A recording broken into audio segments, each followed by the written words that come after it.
Niinhän siinä on sitten taas, rakkaat katsojat, päässyt käymään, että kevät on saapunut ja sen myötä sitten myös Cinemadrome. Elikkä Cinemadrome 24 saapuu sitten ruutuihin tuolla Tampereen Niagara elokuvateattereissa 14-15.4.2023. Tässä videossa kerron sinulle vähän, että mitä kannattaa siellä katsoa ja ylipäänsä esittelen kaikki nämä elokuvat. Elikkä jos oot tulossa Cinemadromeen, niin tää ehkä kannattaa vilkaista. Tämä on täysin spoilerivapaa. Mutta jos on Cinemadrome jäänyt väliin tai tulee jäämään välistä, niin ei se mitään. Tämä silti kannattaa vilkaista, koska tässä tulee vinkkejä näistä elokuvista, että mietihän sitten, onko tässä jotain sinulle. Elikkä perjantaina 14.4.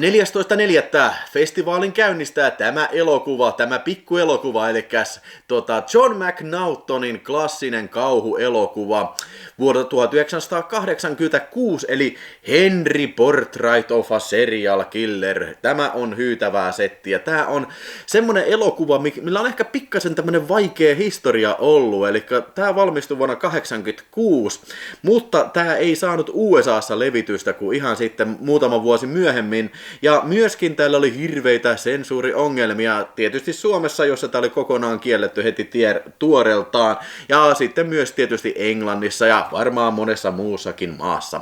Eli tässä elokuvassa Michael Rooker näyttelee sitten tätä Henry Portrait, tai on siis pelkästään Henryä, ja Henry on sitten tämmönen sarjamurhaaja, ja sinänsä ehkä pyrin perinteisin kauhuelokuvan keinoin kertomaan tätä tarinaa, vaan tää on tämmönen ehkä jopa tämmönen semidokumentaarinen kuvaus tästä sarjamurhaajan arjesta.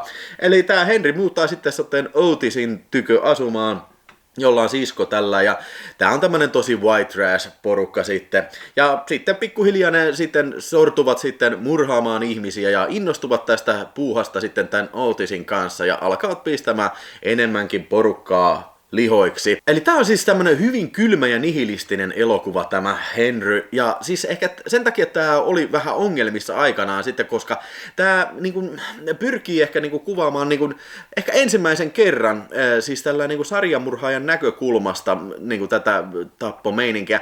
Ei tää nyt ensimmäinen ole, esimerkiksi toi William Lustikin Maniac tuli sitten vuonna 1980, ja siinäkin on pääosissa tää sarjamurhaaja, elokuva pääasiassa seuraa sitä tyyppiä, mutta siinä missä Maniacissa niin kerrotaan mitä se päässä liikkuu, Joe Spinelli ja tällä, että se on hyvin tämmönen musiikilla ryyditetty ja tällainen ehkä enemmän perinteinen kauhuelokuva, niin tää on sitten enemmänkin, niin kuin sanottu, vähän sellainen dokumentaarisempi. Ja sekin on ehkä silmiin pistävää tässä elokuvassa, että tässä ei ole mitään semmoista auktoriteettihahmoa eikä mitään semmoista.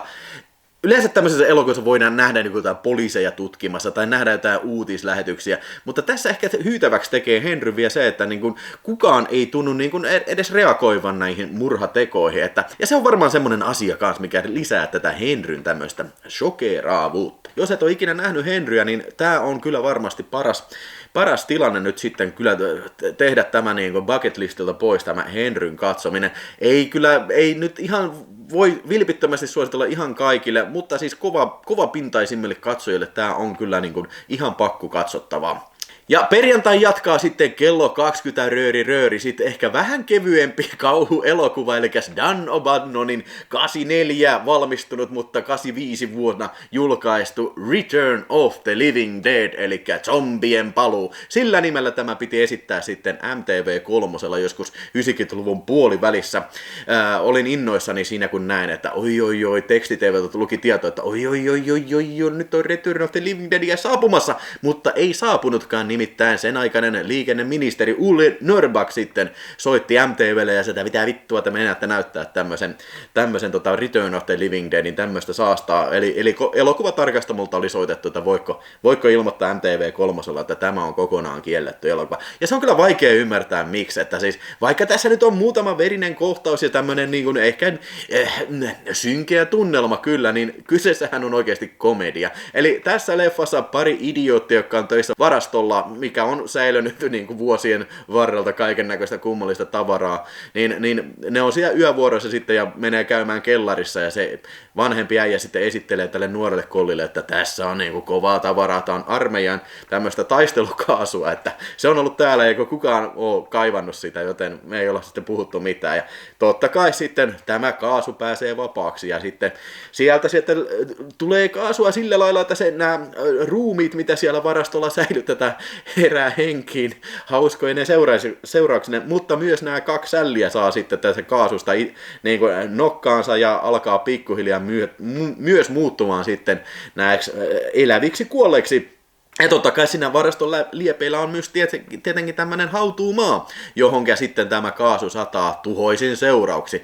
Erittäin hauska tämmönen rock'n'roll-viritteinen kauhukomedia, ja kyllä tämä mun mielestä niin kun, ihan oikeasti, jos puhutaan 80-luvun parhaista kauhukomediasta, niin tämä kyllä niin kun, varmasti niin kun, olisi siinä joukossa mukana kyllä ihan helposti tämä filmi. Tämähän julkaistiin tosiaan niin kuin sanottuna vasta vuotta myöhemmin, ja se oli se ohjaaja kysyi, että mitä vittu, miksi te Orionin äijät, niin miksi ette te julkaise tätä leffaa niin kuin oikeasti, että tämä on ollut valmis vaikka kuinka kauan, ja sitten joku sille sanoi sen executive-äijästä, että niin kuin, hei, tiedätkö, että ne johtoporras pitää tätä vain yhden pienen pykälän parempana kuin pornoelokuva. He häpesivät tätä elokuvaa, mutta täysin syyttä, koska niin kuin sanottu, ihan mahtava leffa, hyvät musiikit, hyvät näyttelijäsuoritukset, hyvät tehosteet ja mielenkiintoiset juonen käänteet ja kautta linjan hyvä toteutus kyllä tekee mun mielestä Return of the Living Daystä ihan ykkös katsottavaa kyllä. Tähän julkaistiin samana vuonna sitten George Romeron 3. Living Dead-elokuvan kanssa, eli Day of the Dead ilmestyi samana vuonna ja molemmat sitten vähän niin kuin söi toistensa markkinoita, eli mä luulen, että tämä olisi menestänyt paljon paremmin, jos ne olisi heti pistänyt sen ulos. Ja mä veikkaan, että Romeronkin leffa Day of the Dead olisi ollut parempi hitti, jos ei nämä olisi niinku kilpailut samoilla markkinoilla siihen aikaan, mutta mistä sitä tietää. Ja perjantai-illan päättää sitten tämmönen pienen budjetin science fiction hupailu kuin Battle for the Lost Planet, jonka on ohjannut Brett Piper-niminen sälli, ja tämä valmistui 86. Tämä on siis hyvin nollabudjetin tämmönen science fiction örkkimeininki. Täytyy kyllä myöntää, että tästä on hetki aikaa, kun olen tämän katsonut, mutta muistan, että tässä oli hauskoja vänköjä, tämmöisiä maskeerausefektejä, ja myös hauskoja vänkiä stop motion efektejä. Ja tää on just näitä, yleensä tonne Cinemadromeen pyritään valitteen sitten aina näin niin kuin päivien päätösfilmin, tämmöiset niin kuin tosi offbeat-elokuvat ja tämmöiset niin kuin ehkä vähemmän tunnetut elokuvat ja ehkä vähän semmoitteet elokuvat niin kuin Midnight Moviet niin sanotusti. Tämä on todellakin yksi näistä Midnight Movieista. Ja tämä Brett Piper sitten pari vuotta myöhemmin teki sitten tämän toisen osan, vähän niin kuin semi-jatko-osa, tämä The Mutant War, mutta se ei ole ehkä ihan niin hyvä sitten tämä kuin Battle for the Lost Planet, jotain tämä kannattaa ilman muuta nähdä sitten isolta kankaalta, kun nyt kerrankin semmoista herkkua on saatavilla. Ja sitten lauantai-illan aloittaa kello 17 sitten todellinen pommien pommi, ja minä puhun nyt James Glickenhausin elokuvasta McBain, eli filmi vuodelta 1991, missä toi itse Christopher Walken näyttelee sitten herra nimeltä McBain sitten, joka kavereidensa kanssa sitten hyökkää Kolumbiaan tuhotakseen paikallisen korruptuneen hallituksen ja kaikki huumekauppiaat. Kyllä, tämä on ilman muuta tämmöisen oikeistolaisen toimintaelokuvan riemivoitto ja sinänsä todella hupaisaa katsottavaa kyllä. Eli tää on niinku tämmöistä macho-pallihien katkuista muskelitoimintaa ihan alusta loppuun, ja Christopher Walken näyttää todellakin koko elokuvan siltä, että hän ei todella niin kuin pätkääkään ole kiinnostunut olla tässä elokuvassa, näyttää siltä hohoja, koskahan täältä pääsee kerään ton palkkasekin pois. Ja lisäksi tässä on Michael Ironside, jota toi Rauli sitten sanoi, kun se oli tuossa Helsingissä taannoin, niin pari viikkoa sitten Night Visionsi, niin sanoi, että yritti saada McBainin sen nimmarin, mutta Michael Ironside oli sellainen kattonut, että jostain syystä Michael Ironsidekaan ei halua olla tämän elokuvan kanssa tekemisessä.